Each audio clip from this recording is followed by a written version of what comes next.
دیوید بروکوویتز معروف به پسر سام قاتل سریالی آمریکایی است که در سالهای 1976 تا 1977 6 نفر را در شهر نیویورک به قتل رساند و شهر را در وحشت فرو برد و یکی از بزرگترین شکارهای انسان در تاریخ نیویورک را به راه انداخت. بروکوویتز که با نام پسر سام شناخته می شود در 10 آگوست 1977 11 روز پس از آخرین قتلش دستگیر شد و با 6 حبس متوالی به 25 سال حبس ابد محکوم شد. سلام دوستان، حالتون چطوره؟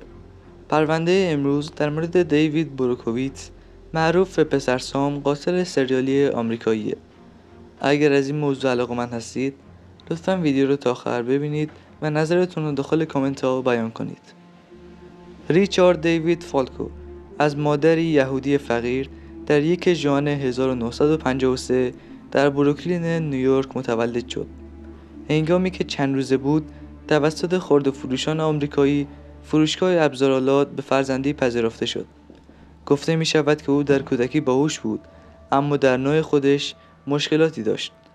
او که به مادرش بسیار نزدیک بود دوران نوجوانی بسیار سختی را پشت سر گذاشت تا با مرگ مادرش کنار بیاید. در سن 18 سالگی بروکوویتز در ارتش ایالات متحده نام‌نویسی کرد و در کره جنوبی خدمت کرد و در آنجا به عنوان یک تیرانداز ماهر عالی بود. پس از پایان خدمت سربازی در سال 1974 بروکوویتز به نیویورک بازگشت و در آنجا شغلی در خدمات پستی ایالات متحده پیدا کرد و در آپارتمانی در یونکرز مستقر شد. همسایه‌ها و همکاران او را فردی تنها توصیف کردند که سرش به کار خودش بود.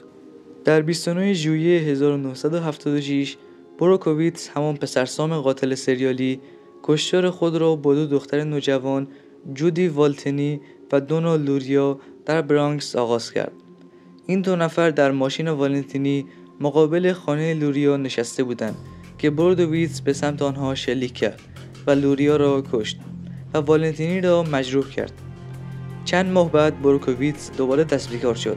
او با مشاهده یک زوج در یک ماشین پارک شده دیگر به سمت آنها شلیک کرد و در نتیجه جمجمه مرد آسیب زیادی دید. در نوامبر همان سال بروکوویتز به 2 دختر نوجوانی که با هم به خانه می‌رفتند شلیک کرد و یکی را فلج کرد.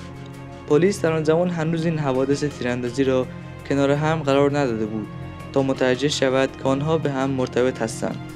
اما همه چیز در ژانویه 1977 تغییر کرد، زمانی که بروکوویتز به یک زوج دیگری که در یک ماشین پارک شده بود حمله کرد.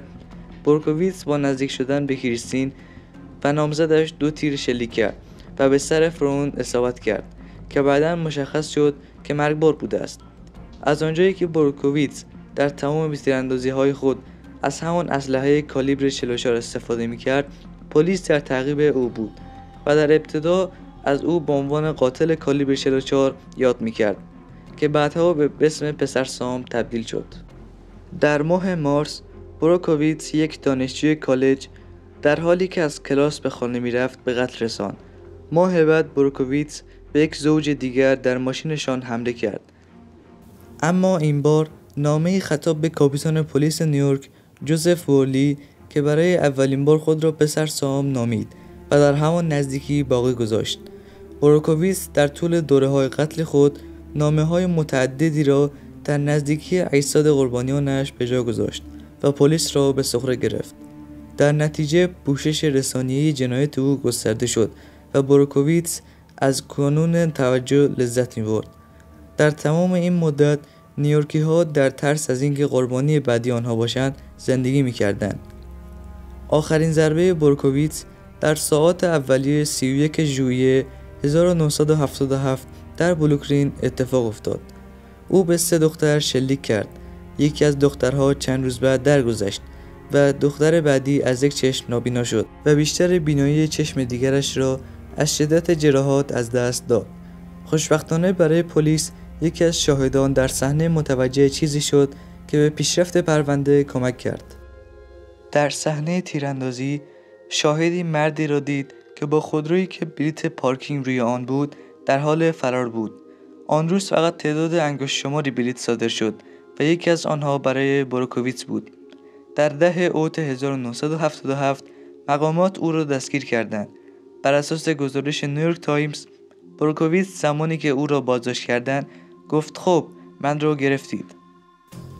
در سال 1996 پلیس یونیکرز پرونده پسرسام قاتل سریالی را برای بررسی برخی از ادعاهای او بازگشایی کرد.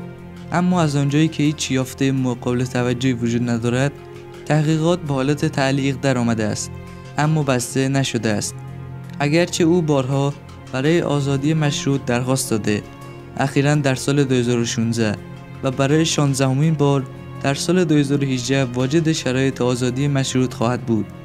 به طور مداوم از آزادی مشروط محروم شده است. بروکوویتس در حال حاضر دوران حبس خود را در مرکز اصلاح و تربیت نیویورک می‌گذراند. در 12 دسامبر 2017 مقامات زندان فاش کردند که بروکوویتس از مرکز اصلاح و تربیت به بیمارستانی در مجاورت منتقل شده است. اگرچه مقامات جزئیات پزشکی خاصی ارائه نکرده‌اند.